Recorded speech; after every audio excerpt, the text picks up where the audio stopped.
where the Ghana Immigration Service has conveyed quite some number of immigrants in the country. According to them, they said they are trying to remove the beggars from the street. And then if you can see, the Ghana Immigration Service bus is behind me right now, taking them to the headquarters. And as we speak, we've arrested 2,241 foreign nationals. My people, we are long overdue for an update on what's going on in Ghana. And I'll bring you a very comprehensive update soon because, trust me, a lot has been happening since the new administration took over earlier this year. Now, if you haven't heard, right now, the cedi is the best performing currency in the world. Not in Africa, in the world. That's a huge deal. And we'll talk about that and the bold moves being made by President John Mahama. And here's what I'll say. They may not be part of the AES, but they sure are playing a similar playbook. We'll get deeper into that.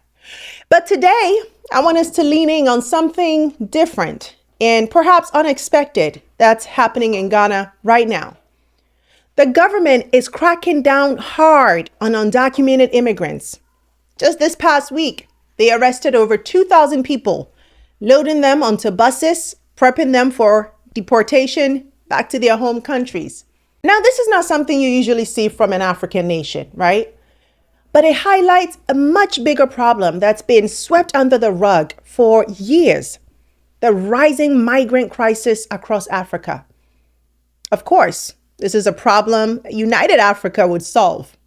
But until that dream becomes reality, countries like Ghana are being forced to confront it on their own. Because here's the hard truth. No human being should have to flee their country just to end up living on the streets of another. And for Ghana, the influx of migrants, many with no job prospects, no shelter, no hope, has reached a tipping point. The government is saying, not anymore.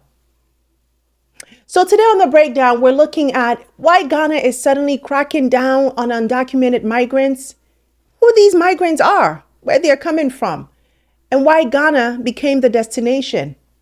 How this ties into a broader growing migrant crisis across Africa from the Sahel to the Gulf of Guinea. And most importantly, what realistic solutions Africa needs to put in place. Because let's face it, deportations won't fix the root problem. This is a story about migration, yes, but it's also a story about governance, economics, and Africa's unfinished business with itself. We're going to break it down. But first, a big welcome to all of our new subscribers and members. I am so glad you're here with us. And if you're watching and haven't joined us yet, please consider this your personal invitation to be a part of something bigger. Because here at Panda Genius TV, we're not just building a channel.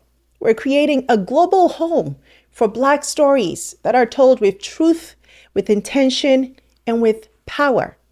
And if that speaks to you, and I hope it does, hit subscribe, tap that bell, drop a super thanks, or join our membership community where we go beyond the headlines with exclusive content, behind the scenes conversations, and a front row seat to the dialogue shaping our future. I am particularly excited to bring you my Make Your Mark podcast, where I have intimate sit-down conversations with leaders, influencers, and trailblazers who are changing the game. These are people you want to know because they are literally shaping our world today and tomorrow. So join our membership community to be the first to know. All right, now let's break it down. The Ghana Immigration Service is cracking down on illegal migration, rounding up hundreds of undocumented migrants in Accra. The migrants include women, children, and men believed to have migrated from neighboring countries and begging on the streets of Accra. Maxwell Aklobo witnessed the operation in our reports. We are at the Obeche-Bilamte interchange, where the Ghana Immigration Service has conveyed quite some number of immigrants in the country. According to them, they said they are trying to remove the beggars from the street. And then if you can see, the Ghana Immigration Service bus is behind me right now, taking them to the headquarters. And as we speak, we've arrested 2,241 foreign nationals, made up of the following: 384 male adults, then 577 male children, 525 female adults, and then 755 female children. All these persons are currently undergoing profiling. So what exactly is happening in Ghana? The government is cracking down hard on undocumented immigrants. We're not talking about a few random checks here and there. This is a nationwide sweep. Over 2,000 people were reportedly picked up in just 1 week. Most of them were arrested off the streets in the capital city, Accra. The Ghana Immigration Service is out in full force, raiding street corners, markets, even informal settlements, and loading people onto buses to be deported. The government says this is about protecting the country, about national security, about dismantling criminal networks and curbing street begging. Ghana's Interior Minister, Muntaka Mubarak, put it plainly in a statement. He said the operation was to address the growing concern of organized street begging involving foreign nationals. This activity poses a national security risk and damages the image of our country. Now, let's be real. He's not wrong. Street begging has become a serious problem in Ghana. You see it everywhere, especially in Accra. Small children, many of them clearly not Ghanaian, are on the streets day and night, begging for money. And the harsh reality is a lot of them are victims of organized crime and human trafficking rings. This isn't just poverty, it's exploitation. The government is also framing this as an economic issue. They're saying undocumented migrants are undercutting Ghanaian workers, especially in the informal economy. When you have high unemployment, especially among young people, any perception that outsiders are taking jobs or resources hits a nerve. But here's an important distinction. It's not like here in the US, right, where migrants often take jobs locals simply don't want. In Ghana, it's a different story. Migrants are competing for the same kinds of low-wage, survival-level hustles that struggling Ghanaians rely on. That creates real friction, and the people, they want them out. Still, my people, let's be honest here. This crackdown isn't just about jobs or security, because if it were, there are a million other urgent issues the administration could be tackling, and they are, to be fair. But this is also about optics, right? President Mahama's administration is new. This is their second term. They're trying to send a message that we're in control. We're addressing your frustrations. Cracking down on undocumented migrants is an easy political win. It looks decisive. It looks like leadership, right? Even if the deeper issues, economic stagnation, unemployment, weak border management, are much more complex. But here's the bigger question nobody's really asking. Why are so many undocumented migrants even coming to Ghana in the first place? Because, let's be honest, Ghana isn't exactly the land of milk and honey right now, is it? According to the immigrants, they are around just to search for food to eat. Finding food has become a problem for us. Our husbands and relatives have been killed, and we can no longer stay in our country. We are here only to find something to eat, nothing more.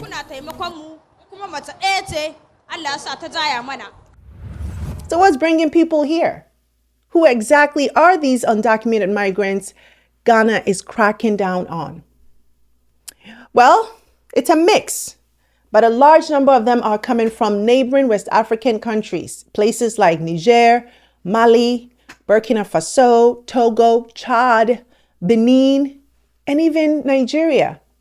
Many of them are part of the Sahel Belt, a region that's been dealing with conflict, terrorism, economic collapse, and climate disasters for years now. When you've got your country being torn apart by jihadi insurgents, coups, or just plain old poverty, people look for the next best option. And for a lot of these migrants, Ghana represents stability. It's peaceful, relatively safe, and compared to some of its neighbors, yeah, it's doing okay economically. But it's not just West Africans. Some of these migrants are coming from as far as Libya and other North African and Arab nations. And here's where things get darker. Libya, as you probably know, has been a hub for human trafficking and smuggling ever since Gaddafi was taken out. Many of these migrants aren't coming to Ghana for legitimate work or asylum. They are trafficked, or they're part of organized criminal networks involved in begging rings, petty theft, or even drug trafficking. They get funneled through informal routes, bypassing official immigration checks, and end up on the streets of Ghanaian cities. Some are forced into these networks. Others come willingly, hoping for economic opportunities that, honestly, don't really exist. But here's the twist. Ghana wasn't even their first choice. A lot of these migrants initially aimed for countries like Algeria, Morocco, or even tried to cross into Europe. But with tougher border controls and rising xenophobia up north, Ghana becomes the next easier stop. It's not about Ghana being a land of golden opportunity. It's about Ghana being one of the few places they can still physically reach, where they won't get shot at the border or dumped back into a refugee camp. So now Ghana finds itself in a tough spot. It's dealing with the spillover effects of crisis from across West Africa and beyond. But here's the key takeaway. This isn't just a Ghana problem. It's part of a much bigger continent-wide migrant crisis. Targeted by both Ambazonia rebels and Cameroon's military, Angu Roland spent a month dodging both to get to Nigeria. He links up with a friend he met on social media, also accused by both sides in the conflict of working for the opposition. They said I have to produce this guy. The military guys, they say I have to produce this guy. If not, I have to put myself into trouble. So I just decided, since if I run to the French region with the military, I will still be in trouble. He arrived in Nigeria a few days ago and has yet to find a place in the refugee camp here. Separatist Ambazonia rebels launched a full-scale rebellion in the northwest and southwest of Cameroon in 2018. They're seeking independence for groups they say are marginalized. The United Nations says the conflict has forced more than 100,000 people to seek refuge in Nigeria alone. There are already 30,000 Cameroonian refugees here in Adagom, and more are still coming as fighting between Cameroonian government forces and Ambazonia rebels goes on. It's adding pressure on aid agencies, which are already short on supplies and funds. Now let's zoom out for a second. What's happening in Ghana right now? It's not unique. Across Africa, we're seeing the same pattern play out. Burkina Faso, for example, recently started its own aggressive push to expel undocumented migrants, particularly from neighboring Sahel countries. Why? Because these countries are overwhelmed by conflict, overwhelmed by economic collapse, overwhelmed by migration flows that they simply do not have the infrastructure or the political will to manage. And here's the uncomfortable truth. Africa is facing a migrant crisis that no one wants to talk about.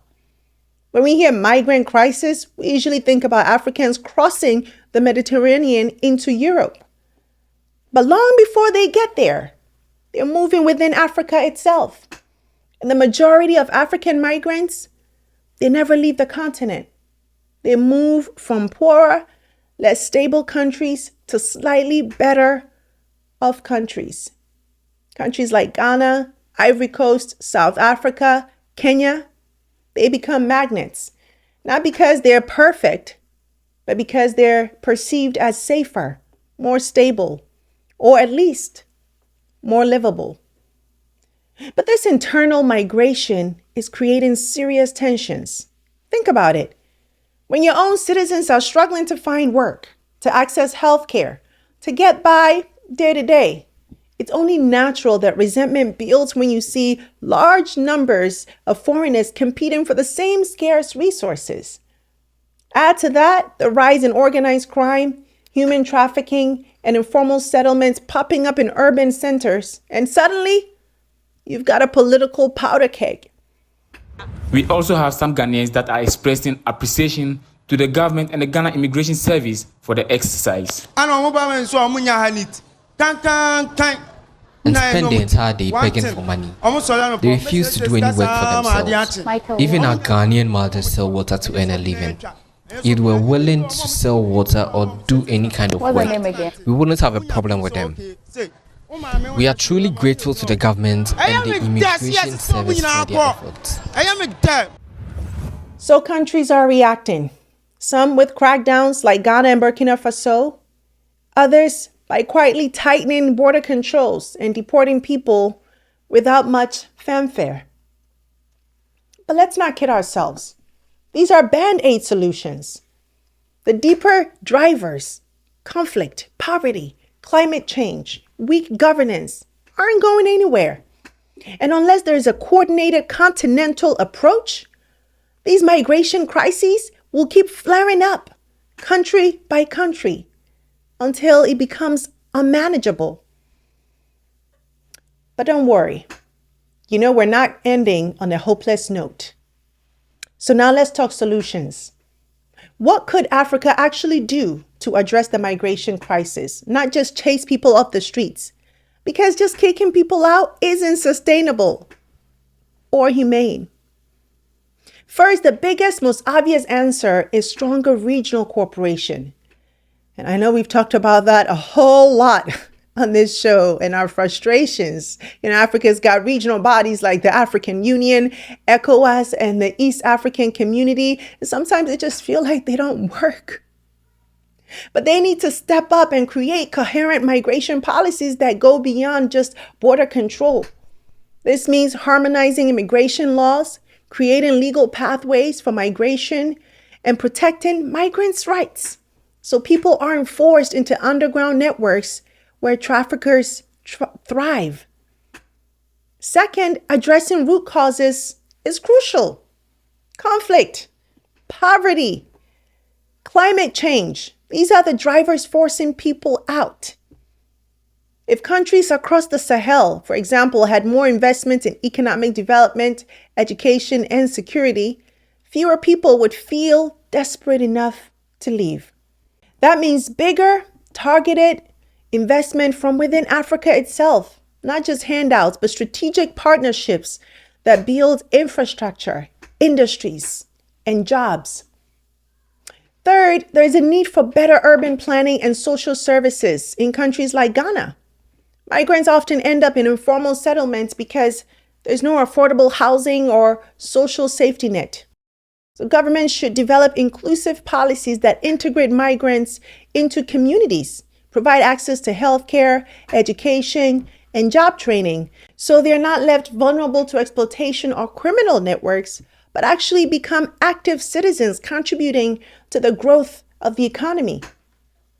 Fourth, tackling human trafficking and organized crime must be a priority, yes. That means cracking down on trafficking rings across borders, especially the routes from Libya and North Africa into sub-Saharan countries. But it also means better cooperation between law enforcement agencies and international support for anti-trafficking initiatives. Finally, my people, there is a cultural and political shift needed. African countries have to move past seeing migrants as others, right? Or as threats. A more Pan-African mindset, recognizing migration as part of a larger story of shared history, economies, and futures, could help ease tensions. The ideal is a continent where people can move freely and safely for work, education, or refuge, and where governments manage migration humanely and pragmatically. That's the vision we should be aiming for. I know it's a tall order, but it's really the only way forward. So my people, where do we go from here? Africa's migrant crisis isn't just a headline about arrests or deportations. It's a mirror showing us the deeper challenges our continent faces: economic inequality, fragile governance, conflict, and the desperate search for dignity and opportunity. We saw how Ghana, despite its progress and promise, is wrestling with these tensions right now, and how its approach, though understandable, can only be a temporary fix. The real work is much bigger. It's about building a continent where no one has to flee out of shared desperation, where borders aren't barriers, but bridges for shared growth, where governments don't see migrants as threats, no, but as part of a larger African story, one of resilience, mobility, and interconnected futures. Look at China, for instance, how it managed migration by investing in infrastructure, creating jobs, and fostering urban development on a massive scale. Africa can learn something from that. Not copy it, of course, but adapt those lessons to our realities. The road ahead is tough, but if African leaders, communities, and our youth can embrace a bold vision, one rooted in cooperation, compassion, and strategic investment, then this migrant crisis can become a turning point, not just a problem. So as you go about your day today, think about this. What kind of Africa do you want to live in? One that's divided by fear and scarcity? Or one that's united by opportunity and shared humanity? That's the real question. And it's up to all of us to be part of the answer. As always, I want to hear from you. What do you think about how Ghana is handling this crisis? And what should happen next? Let me know in the comments, and I'll be there to read and respond to the first 10 people who leave a comment. Now, if this episode moved you, or if you learned something new, don't keep it to yourself. Share it with someone, subscribe to our channel, and consider joining our membership community where we go deeper beyond the headlines. That's it for today's show. Thank you so much for watching. I'm Sandra Babu-Boateng, and until next time, you take care. Hey you! Thanks so much for watching this episode. I hope you enjoyed it, and if you did, don't forget to subscribe and join the family. Also, visit face2faceafrica.com for your daily news and updates on what's going on within the global Black community so you can stay informed.